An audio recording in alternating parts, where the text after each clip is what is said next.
This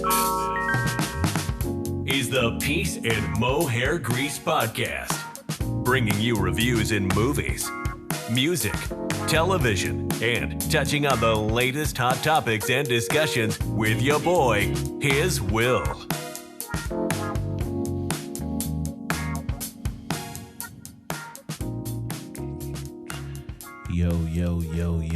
Yo, what's good with it? It's your boy, HizWill, and welcome back to another episode of the Peace and Mo Hair Grease Podcast. Now, today we're going to be talking about what exactly was Diddy charged with.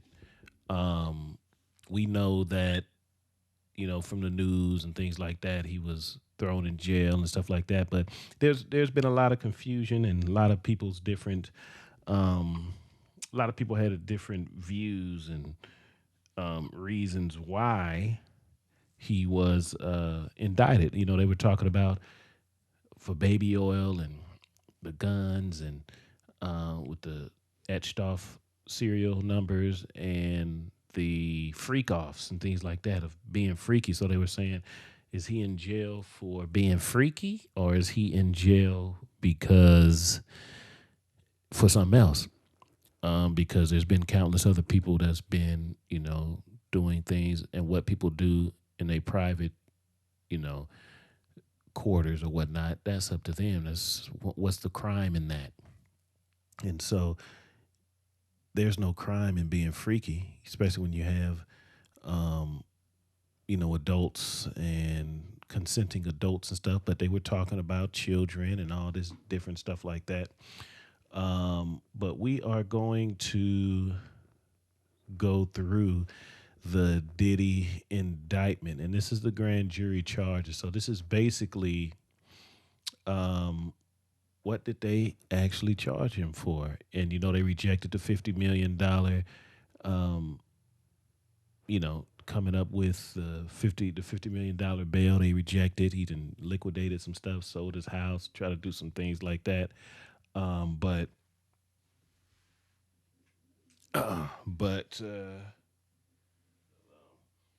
hold on just 1 second here. All right, so this is basically, or like I was saying, they rejected his bail. Was that $50 million, and he did some things to try to get out. But hey, there's got to be a reason why they rejected it. Now we know people can play the race card, do all these different things, but it's a lot of stuff. A lot of people were involved. Everybody's trying to separate themselves and stuff from Diddy. But you know what? I know it's a lot here going. So let's just go through the sealed indictment. It's unsealed now, and this was from the justice.gov, and everything is unsealed. So this is FOIA. So it's Freedom of Information Act. So let's read what it says. So this was the United States of America, and it's verse Sean Combs, a.k.a. Puff Daddy, P. Diddy, PD, and Love, who's the defendant. So count 1, racketeering conspiracy. The grand jury charges. Now, here's the overview of it. So let's check this out here. So here's an overview. So it says, for decades, Sean Combs, a.k.a. Puff Daddy, P. Diddy, PD, Love, blah, blah, blah. The defendant abused, threatened, and coerced women and others around him to fulfill his sexual desires, protect his reputation, and conceal his conduct.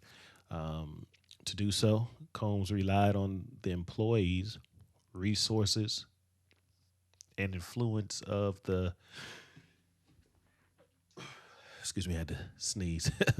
And influence of the multifaceted business empire that he led and controlled, creating a criminal enterprise whose members and associates engaged in and attempted to engage in, among other crimes, sex trafficking, forced labor, kidnapping, arson, bribery, and obstruction of justice. Wow, arson, that's crazy. Now, there was a incident, speaking of that, where allegedly he blew up Kid Cudi's car, which was the boyfriend of Cassie at the time. And so allegedly, when they were on the breaks, she went, you know, for had somebody else, which is Kid Cudi, and allegedly P Diddy got mad and blew up his car or whatever. So, but that's all alleged stuff. So that's interesting for arson. But these are the things that the racketeering charges. That's really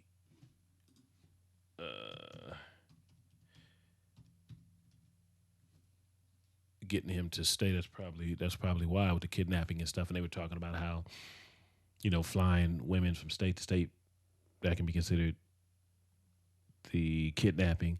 And they also had like I think it was I forget what the law was called, but basically, doing that with the women. So what is racketeering? Dishonest and fraudulent business dealings. So racketeering activity covers a range of crimes that involve committing, attempting to commit, conspiring to commit, or intentionally aiding, soliciting, coercing, or intimidating another person. Hold on.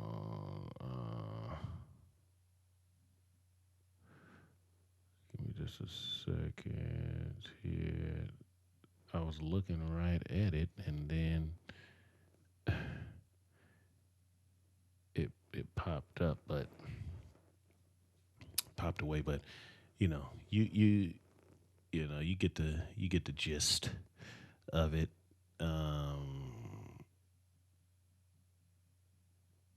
Yeah. So it's most commonly associated with organized crime, in which mob families, gang leaders, and others who own and control the illegal activities. So yeah, those are some heavy charges.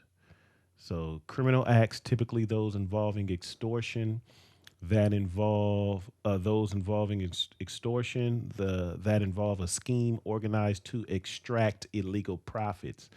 So, like they were saying, you see a lot of times, with mobs and gang members and all that type of stuff, and things of that nature. So, let's get back to what that is, and then if we need anything else, we'll pull up the definition as we go in. So this is just something I wanted to do off the whim. So you gotta just work with me. Let's get into some serious. Let me cover some. It's a lot going on. I'll be covering some heavy topics and things like that. A lot of election stuff going on. So we'll be covering some of those things too. Let's go to the next thing. So as we read through that, so Sean Combs and all his other aliases. Defendant said he operated his business headquartered at various times in Manhattan and Los Angeles under a variety of United States-based corporate entities, including Bad Boy Entertainment, Combs Enterprise, and Combs Global.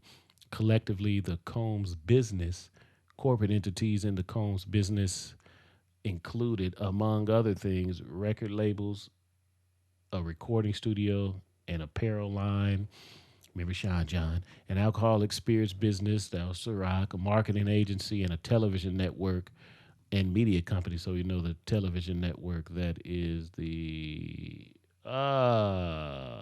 Revolt.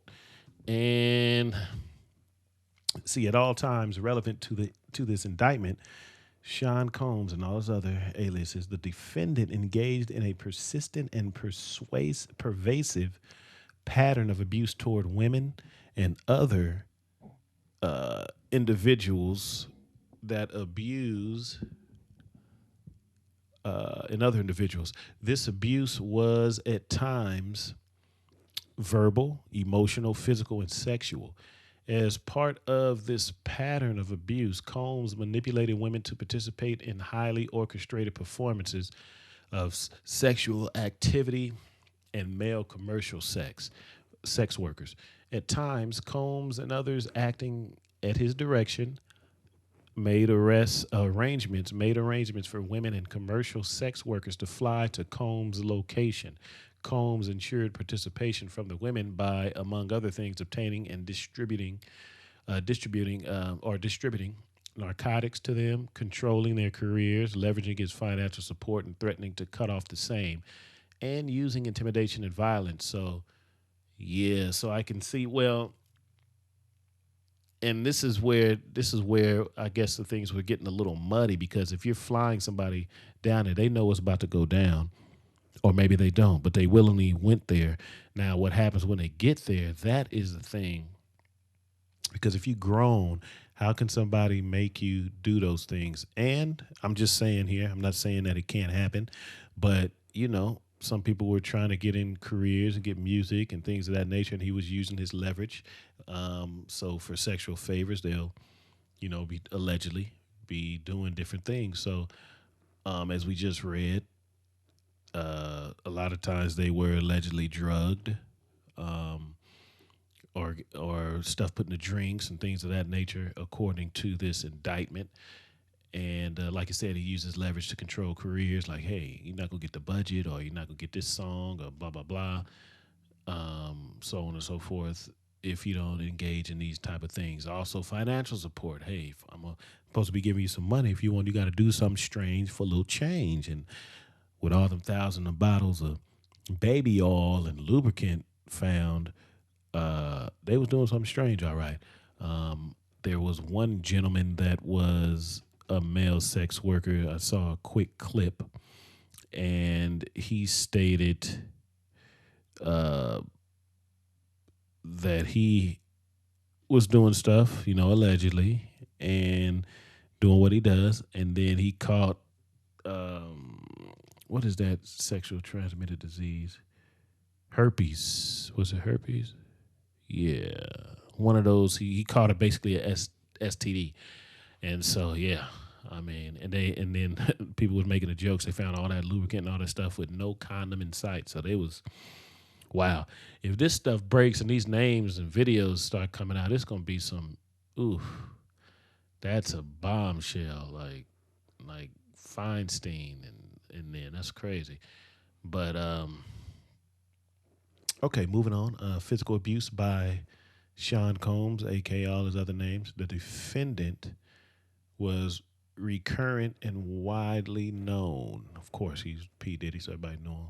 On numerous occasions from at least in or about 2009 and continuing for years, Combs assaulted women by, among other things, striking, punching, dragging, throwing objects at, and kicking them. These assaults were at times witnessed by others and included one instance at a Los Angeles hotel in or about March 2016, which we all saw the video. Now, this is all allegedly stuff for the other stuff. So, I'm just reading off a document. This is not what I'm doing. As I interject, everything is allegedly. So we're just reading the indictment, which was captured on video and later publicly reported, where Combs kicked, dragged, and threw a vase, or some people say vase, at a woman as she was attempting to leave. When a member of hotel security staff intervened, which we didn't see on the tape, Combs attempted to bribe the staff member to ensure silence.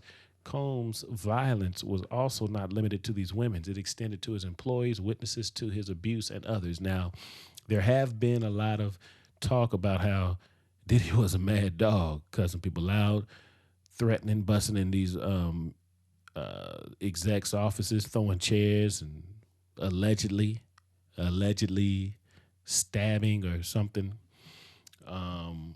just being violent and stuff to people. So, hey, I've heard that on different occasions of people that was around him. Moving on. Sean Combs, the defendant, used the Combs business, including certain employees, to carry out, facilitate, and cover up his abuse and commercial sex. Those employees, including security staff, household staff, personal assistants, and high-ranking supervisors and other close associates, acted as Combs' intermediaries, and their conduct was facilitated and assisted by Combs' control of the Combs business. So wow, I bet you this thing runs deep. I can guarantee that this is definitely gonna run deep. Wow, we'll see as the days come. All right, so this next section is the Combs Enterprise. So from at least in or about 2008 through on or about the date of the filing of this indictment, Sean Combs, aka all his other names, the defendant, and others known and unknown were members and associates of a criminal organization, the Combs Enterprise or the Enterprise. Members and associates of the Combs Enterprise engaged in and attempted to engage in, among other activities, sex trafficking, forced labor, interstate transportation for purposes of prostitution, coercion, and enticement to engage in prostitution, narcotics offenses, kidnapping, arson, bribery, and obstruction of justice. So it's looking like those, along with the big racketeering case, which they ain't gonna let him out on that, but all these other things, and allegedly some of these women were underage and men. So it's a lot going on. All right, the Combs Enterprise, including its leadership, its members, and its associates, constituted an enterprise as defined by Title 18, United States Code, Section 1961-4. That is a group of individuals associated in fact, although not a legal entity. The Combs Enterprise consisted of all his names, Sean Combs and all that, the defendant, entities within the Combs business, including but not limited to Bad Boy Entertainment, Combs Enterprises, and Combs Global, individuals employed by and associated with the Combs business, and others known and unknown. The Combs Enterprises constituted an ongoing organization whose members function as a continuing unit for a common purpose of achieving the objections of the Combs Enterprise. The Combs Enterprise was engaging in and its activities affected interstate and foreign commerce. The Combs Enterprise operated in the Southern District of New York and elsewhere. And then I'm going to read a little bit more, and then we're going to take a quick break to look. This thing is 14 pages. This is page 4. I'm going to try to get through it as fast as I can, but we're going to take a little quick break and go to some other news that we can talk about. But we'll go. Let's finish this here.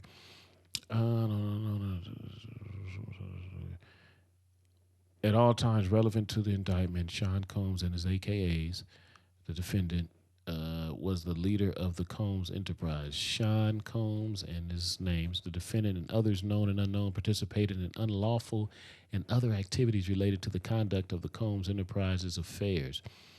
These individuals included certain Combs business employees, such as members of Combs, security staff, household staff, personal assistants, and high-ranking supervisors, as well as other close associates of Combs.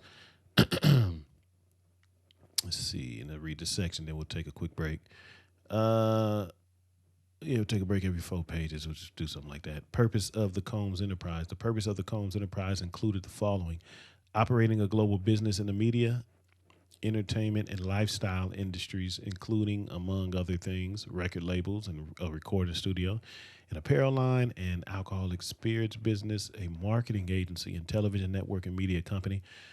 Preserving, protecting, promoting, and enhancing the power, reputation, and brand of Sean Combs and his AKAs, the defendant, as a musician, entrepreneur, and figure in the entertainment industry. Enriching members and associates of the enterprise, including its leader, Combs, and in particular, those who demonstrated loyalty to Combs and willingness to conceal his crimes. So let's pause right there and let's go over to some breaking news here.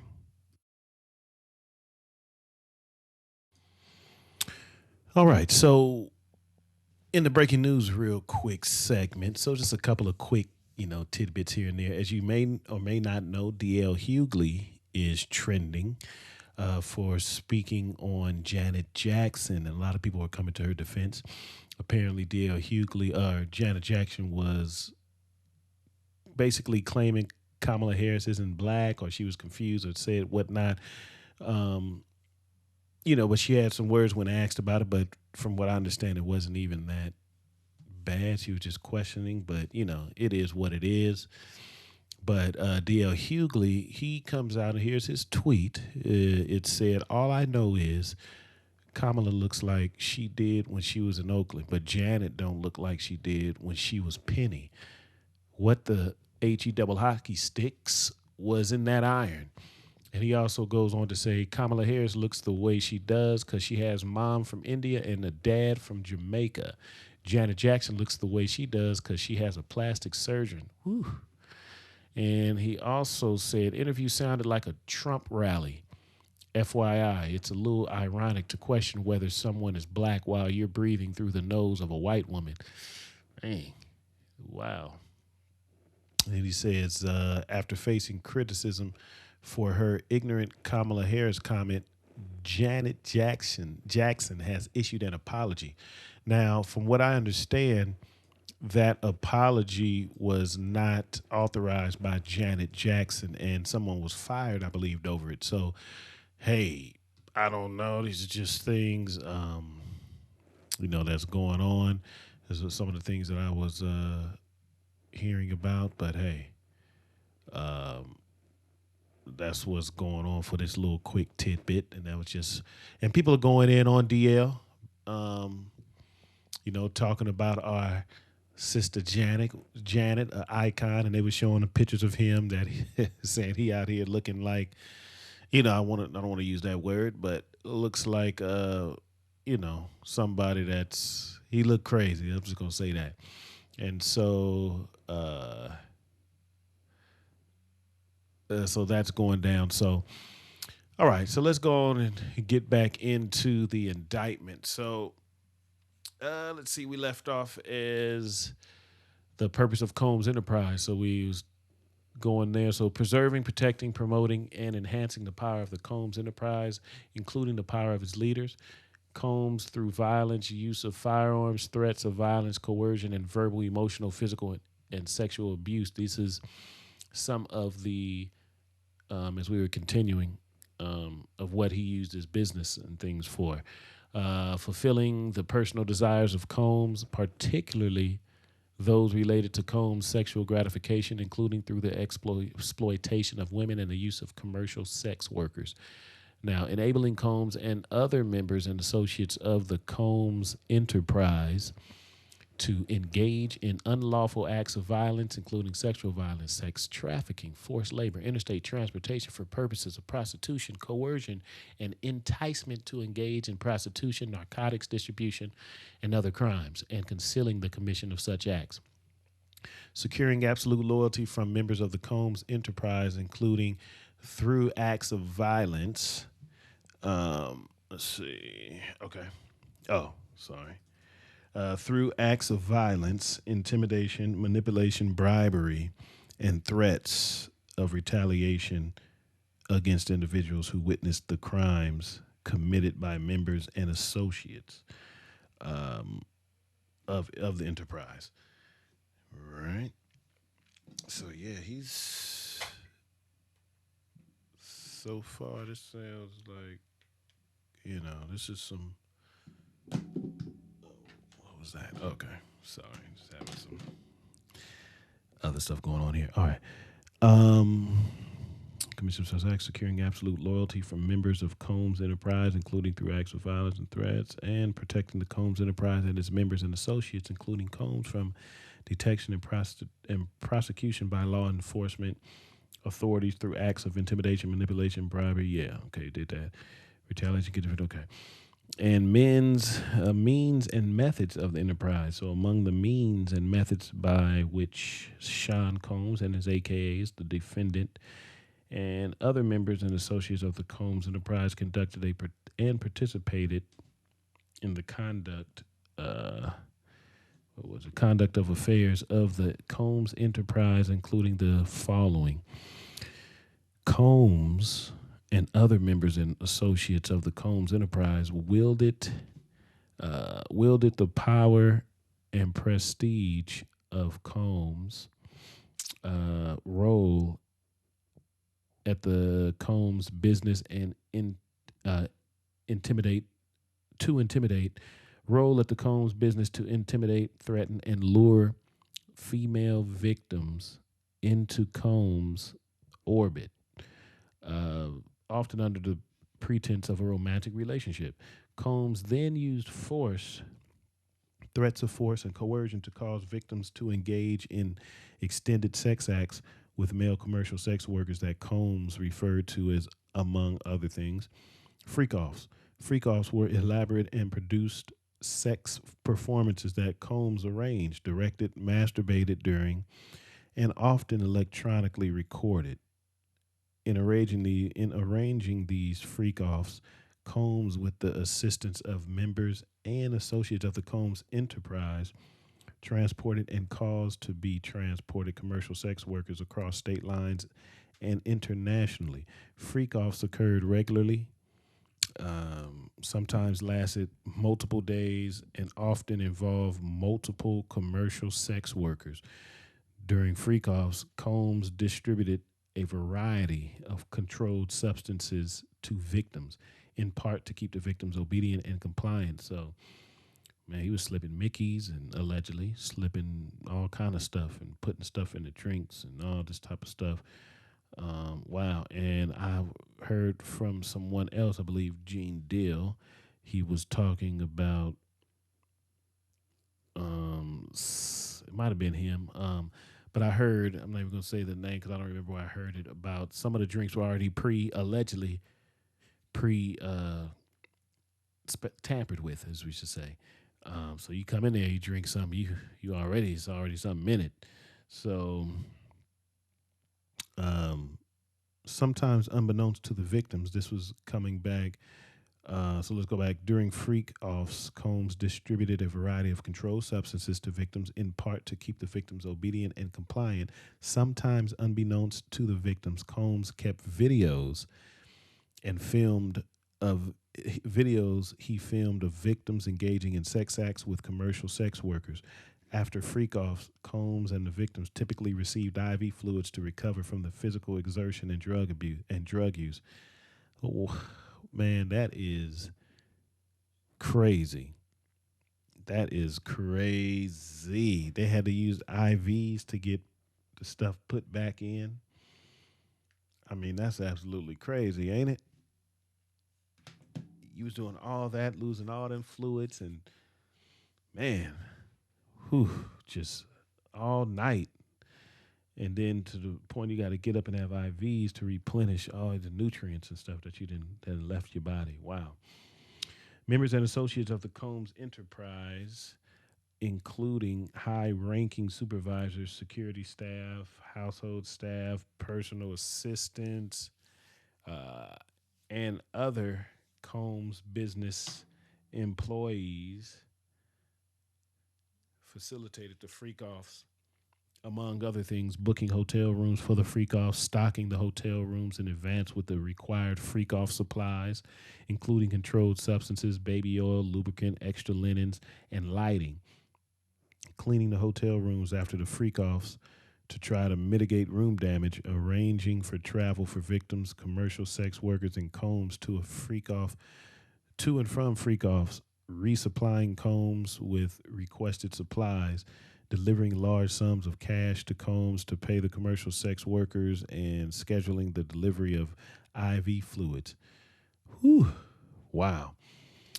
In or about March 2024, during searches of Combs' residences in Miami, Florida, and Los Angeles, California, law enforcement seized various freak-off supplies, including narcotics and more than 1,000 bottles of baby oil and lubricant. Combs subjected victims to physical, emotional, and verbal abuse to cause the victims to engage in freak offs. Wow. Okay. So that's where the coercion and stuff comes from. Combs maintained control over the victims through, among other things, physical violence, promises of career opportunities, granting and threatening to withhold financial support, and other coercive means, including trafficking their whereabouts, dictating the victim's appearance, monitoring their medical records, controlling their housing, and supplying them with controlled substances. Wow. During and separate from freak offs, Combs, among other things, hit, kicked, threw objects, at and dragged victims at times by the hair. Wow. These assaults often resulted in injuries that took days or weeks to heal. Dang. Combs also threatened victims' careers and livelihoods, including if they resisted participating in freak offs. Victims believed they could not refuse Combs' demands without risking their financial or job security or without repercussion in the form of physical or emotional abuse. Wow. Combs also used the sensitive, embarrassing, and incriminating recordings that he made during freak offs as collateral to ensure the continued obedience and silence of the victims. Man. And that's crazy because allegedly they had no idea that they were being taped until after they done what they done and being drugged allegedly and all these things. Wow. Members and associates of the Combs enterprise, including Combs security personnel, at times carried firearms. On more than one occasion, Combs himself carried or brandished firearms to intimidate and threaten others, including victims of and witnesses to his abuse. In or about March 2024, during searches of Combs' residences in Miami, Florida, and Los Angeles, California, law enforcement seized firearms and ammunition, including 3 AR-15s with defaced serial numbers, as well as a drum magazine. Interesting. Members and associates of the Combs enterprise enabled Combs control over victims by following his directions regarding financial payments to victims, advancing or suppressing the victim's career opportunities, and acquiring the controlled substances Combs used to keep the victims compliant. Members and associates of the Combs enterprise at times witnessed Combs' violence toward the victims or the victims' injuries caused by Combs without intervening. Wow, so people was just standing around looking and watching and knowing what was going on and couldn't do anything because, of course, their livelihood was threatened. Um,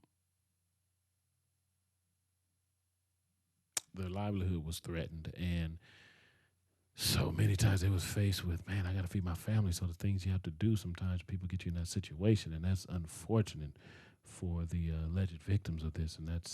And that's where your morals and your integrity is challenged. You know, if you see somebody being, if you see somebody that's having harm caused towards them and it's from your boss, what are you gonna do? What would you do in that situation?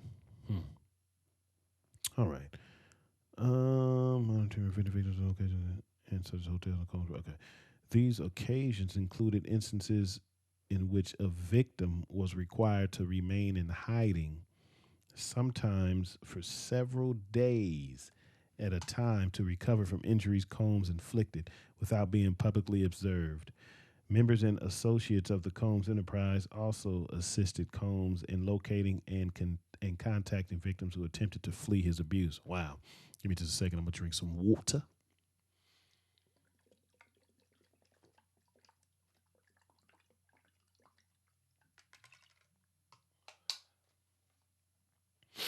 All right. Sorry about that. All right. Man. Members and associates of Combs Enterprise also assisted Combs in locating and contacting victims who attempted to flee his abuse. Dang. When employees witnesses to his abuse or others threaten Combs' authority or reputation, Combs and members and associates of the enterprise engaged in acts of violence, threats of financial and reputational harm, and verbal abuse cease. And that's talk about a toxic work environment, but there you have it. What's going on there? These acts of violence included kidnapping and arson. Dang. In addition, on multiple occasions, Combs threw both objects and people, as well as hit, dragged, choked, and shoved others. He was throwing people. When Combs' authority or reputation was threatened by the possibility of negative publicity or legal or law enforcement action against him, including in or about late 2023 following public allegations of Combs' crimes. Combs and members and associates of the enterprise pressured witnesses and victims, including through attempted bribery, to stay silent and not report what they experienced or knew to law enforcement. So how many people did he pay off? On phone calls, Combs and other members and associates of the enterprise, among other things, provided these victims and witnesses with a false narrative of events in an effort to conceal Combs' crimes. Combs caused these calls to be recorded on at least 2 occasions. So here is and we're almost done till we rolling. So, and here's the meat of everything of why they didn't accept the $50 million bail. I'm thinking this is where we're about to get into it. This is the racketeering conspiracy. So let's get into it. From at least in or about 2008 through on or about the date of the filing of this indictment in the Southern District of New York and elsewhere, Sean Combs, all his AKAs, the defendant and others known and unknown being persons employed by and associated with the Combs enterprise described in paragraphs 6 through 12 of this indictment, an enterprise engaged in and the activities of which affected interstate and foreign commerce, knowingly combined, conspired, confederated, and agreed together and with each other to violate the racketeering laws of the United States, to wit, Title 18, Unit States Code, Section 1962C, that is, to conduct and participate directly and indirectly in the conduct of the affairs of the Combs enterprise through a pattern of racketeering activity. And that terms is defined in Title 18. So United States Code sections 1961-1 and 1961-5, consisting of A, multiple acts involving kidnapping chargeable under the following provisions of state law: California Penal Code 207, kidnapping; California Penal Code 221A, 664, attempt; California Penal Code 31, aiding and abetting; and California Penal Code 182, conspiracy. Multiple acts involving arson chargeable under the following provision of the state law. And I'm just going to say California Penal Code 451, arson; 21A, 664, attempt; 31, aiding and abetting; and 182, conspiracy. Multiple acts involving bribery chargeable under the following provisions of state law. That's, again, the California Penal Code 137A, bribery of a witness; 21A, 664, attempt; 31, aiding and abetting; and California Penal Code 182, conspiracy. And I'll break, we'll read the codes. Multiple acts indictable under Title 18, United States Code Section 1512, relating to tampering with a witness, victim, or an informant. Man, this is really something out of a movie. And as we see in the movies, the mob type stuff that was going on. So this is crazy.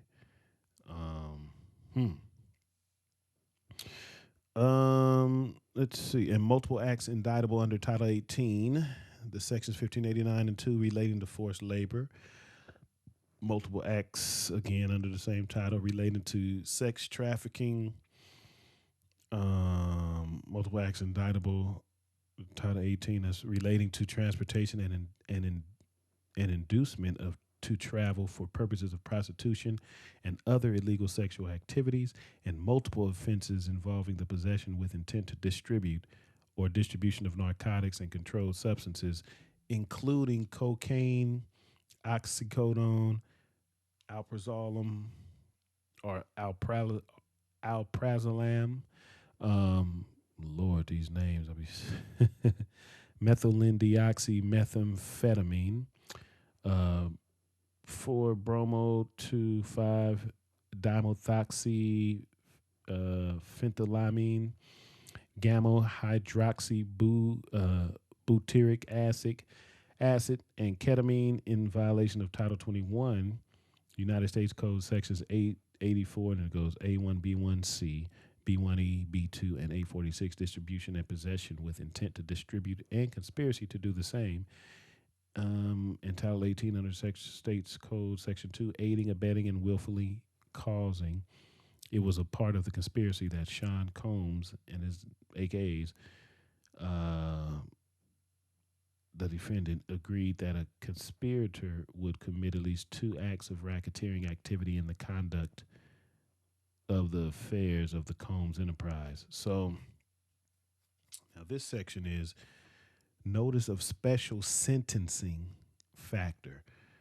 So let's see. From at least in or about 2009 up to and including in or about 2018 in the Southern District of New York and elsewhere as part of his agreement to conduct and participate in the conduct of the affairs of the Combs enterprise through a pattern of racketeering activity. Sean Combs, a.k.a. all his AKAs, the defendant agreed to, in an affecting interstate and foreign commerce, knowingly recruit, entice, harbor, transport, provide, obtain, advertise, maintain, patronize, and solicit by any means a person knowing and in reckless disregard of the fact that means of force, threats of force, fraud, and coercion, as described in Title 18 under United States Code Section 1591E2, and any combination of such means would be used to cause the person to engage in a commercial sex act in violation of Title 18, United States Code Section 1591A1 and B1, Title 18, United States Code Section 1962D. Count 2, sex trafficking. And we have a couple more pages left and we're almost done. Count 2, sex trafficking by force, fraud, or coercion. Victim 1, the grand jury further charges from at least in or about 2009 up to and including in or about 2018 in the Southern District of New York and elsewhere, Sean Combs and his AKAs, the defendant, in and affecting interstate and foreign commerce, knowingly recruited, enticed, harbored, transported, provided, obtained, advertised, maintained, patronized, and solicited by any means a person knowing and in reckless disregard of the fact that means of force, threats of force, fraud, and coercion, as described in Title 18, United States Code Section 1591E2, and any combination of such means would be used to cause the person to engage in a commercial sex act, and attempted, aided, and abetted, and willfully caused the same, to wit, Combs recruited, enticed, harbored, transported, and maintained a person, victim 1, and attempted, aided, and abetted, and willfully caused victim 1 to engage in commercial sex acts, knowing and in reckless disregard of the fact that victim 1 was engaging in commercial sex acts as a result of force, fraud, and coercion. And this is all under Title 18 United States Code Sections 1591A1, B1, 1594A and 2. Count 3, transportation to engage in prostitution. The grand jury further charges from at least in or about 2009 up to and including in or about 2024 in the Southern District of New York and elsewhere. Sean Combs is AKA's the defendant knowing, transported, an individual in interstate and foreign commerce with intent that the individual engage in prostitution, and attempted, aided, and abetted, and willfully caused the same, to wit, Combs transported, aided and abetted, and willfully caused the transportation of female victims and commercial sex workers in interstate and foreign commerce on multiple occasions with the intent that they engage in prostitution. Title 18, Unit States Code, Sections 2421A and 2. Forfeiture allegations. So, as a result of committing the offense alleged in count 1 of this indictment, Sean Combs and his AKs, the defendant shall forfeit to the United States, pursuant to Title 18 United States Code, Section 1963, any and all interest the defendant acquired or maintained in violation of Title 18 United States Code, Section 1962. Any and all interest in securities of, claims against, and property or contractual rights of any kind affording a source of influence over the enterprise named and described herein, which the defendant established, operated, controlled, conducted, and participated in the conduct of, in violation of Title 18 United States Code, Section 1962, and any and all property constituting and derived from proceeds obtained directly and indirectly,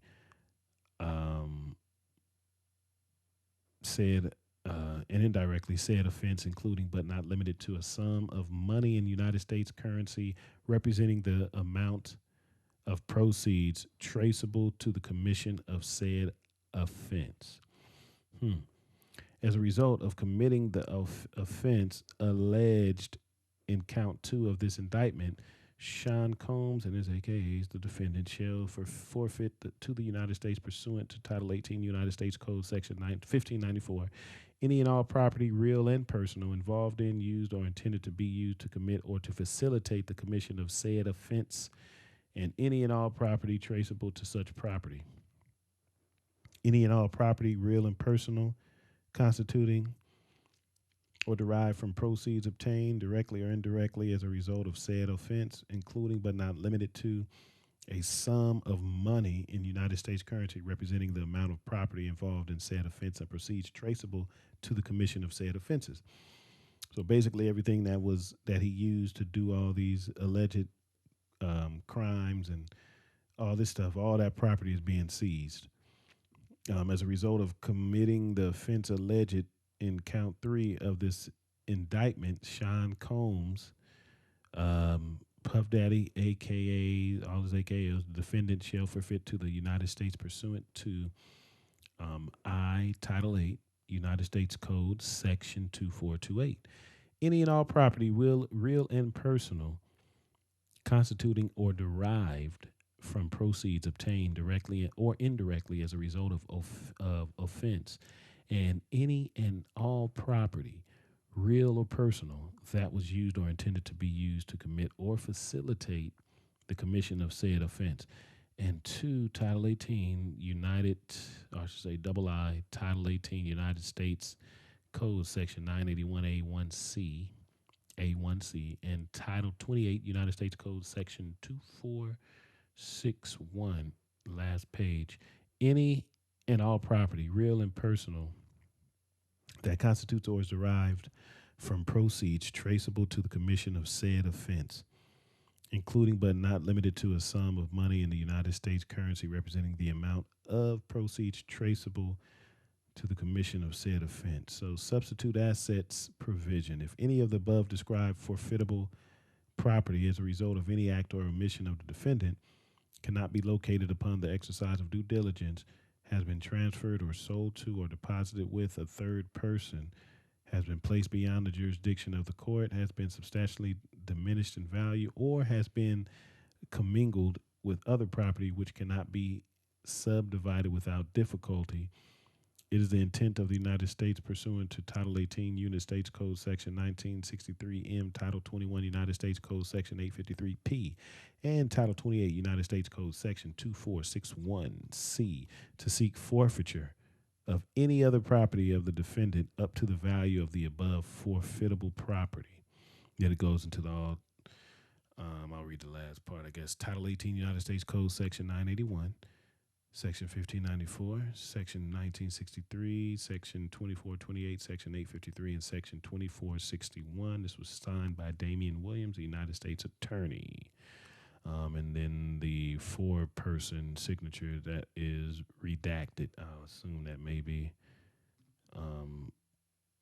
Puff's signature or something like that, or maybe his attorney or something. But there you have it, folks. That is the indictment. So it looks like the reason why they're not letting him go is the racketeering charge. They're really trying to bury him on these type of things. I mean, it's not looking good. Still send out prayers for, even Puff, all those victims involved, his family, his adult children, his adult kids. They try to say, what about the little kids? The twins, that's different. They'll be 17, 18 shortly, but they're being taken care of, so that's good. I mean, it's just crazy.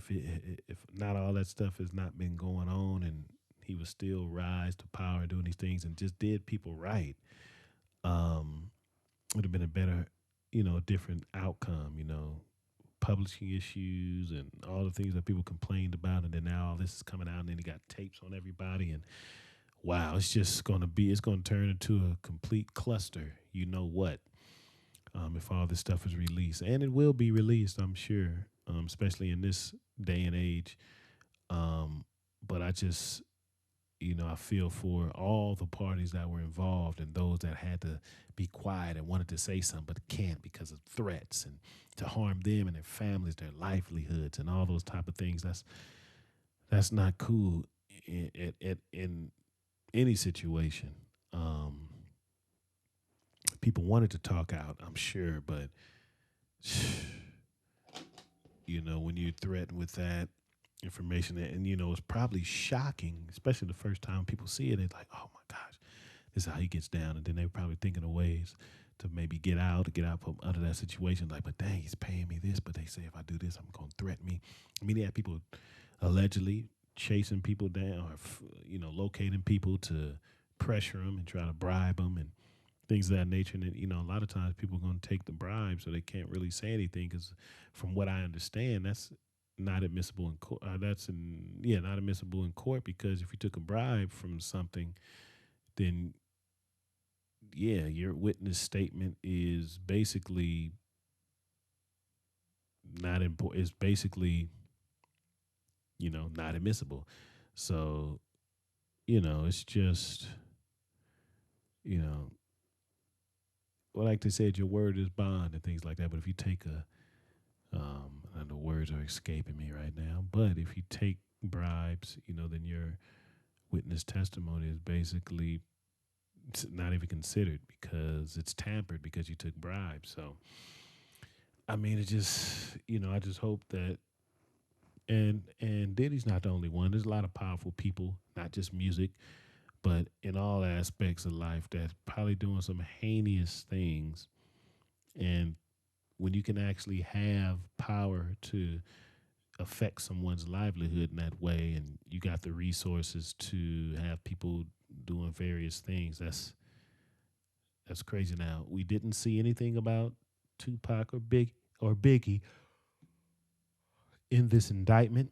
It was basically the racketeering charges, drugs, coercion, trafficking, prostitution, freak-offs, things of that nature.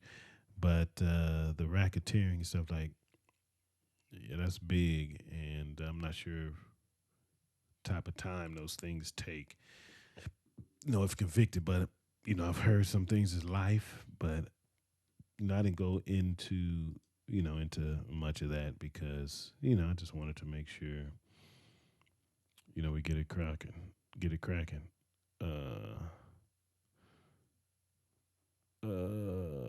So, I know I've been here long, and I didn't want to be here too long, so I didn't know how long this was going to take. So we're going to go ahead and end it now. I hope you guys enjoyed this. I just kind of wanted to get on a serious note and really break down some things that's been important. It's a lot been going on, so I just wanted to make sure that we were able to see what's going on and kind of go through things. So, y'all, I'm gonna go ahead and let y'all go. So, keep tuning in. Make sure you subscribe. Go to the YouTube, Peace and Mo Hair Grease. Also, check out my HizWill official page. Do reactions and my music and things of that nature. So you get a variety of things here. So, like I always say, y'all, it's peace and mo hair grease. You dig? Ooh wee. And I'm out like a sprout, no doubt.